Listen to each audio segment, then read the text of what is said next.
as I was talking about the pop group, that is Beatles, like while the Beatles was the dominant pop group in the 1960s, you see, very dominant and largely determined contemporary taste. Like in the first decade of the 21st century, that means 50 years later, it does not affect popular taste in the way it did then. That means 50 years back, it was so much popular, but after 50 years, people hardly listened to this particular group. But refashioning of the terms through which popular culture items are circulated and disseminated. Thus, many social factors influence the conditions under which items of popular culture are consumed. So ultimately, you see, it depends upon the taste of the people. What is popular today may not be popular after few years.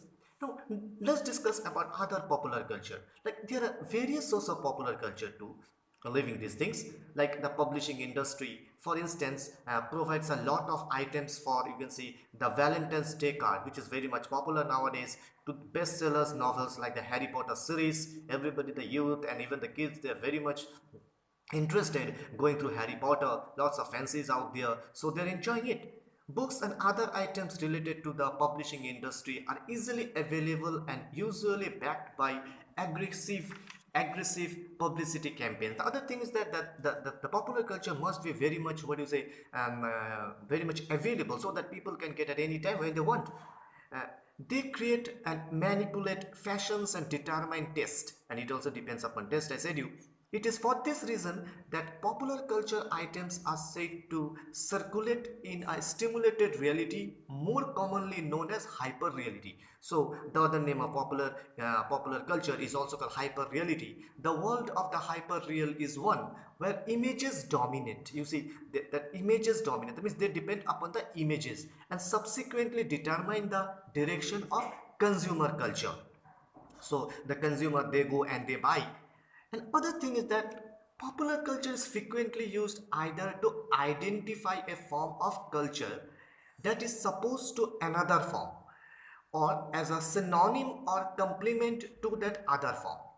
The precise meaning of popular culture will therefore vary. It may vary also. For example, as it is related to folk culture, some people say it as folk culture or mass culture or high culture. It name varies.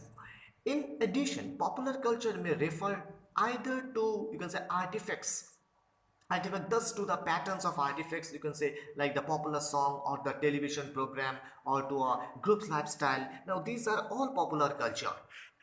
Like conditions of popular culture are today studied from a variety of perspectives. Different people study popular culture from different point of view. One aspect of popular culture studies is related to the process of decanonization of the settled and dominant versions in literary studies. Okay, the whole idea of greatness is now being reviewed. Readers who love Shakespeare, suppose you love Shakespeare, may also respond to text such as Dan Brown's The Da Vinci Code or the Harry Potter novels with excitement. So a single person may like Shakespeare and also like Harry Potter's novels with excitement. And while this does not suggest some form of greatness of the text, it does constitute as important index through which to situate the way reading processes are engaged in contemporary society. It is not that the work should be very much great. The thing is that whether the work is very much popular or not, whether the work has been adopted by the society. Now, the other thing is that the study of popular culture as a critical engagement is also associated with certain postmodern developments, like the postmodern rejection of modernist elitism. You see, they rejected the modernist elitism in one of the factors that have contributed to the interest in popular culture, because they were interested in popular culture.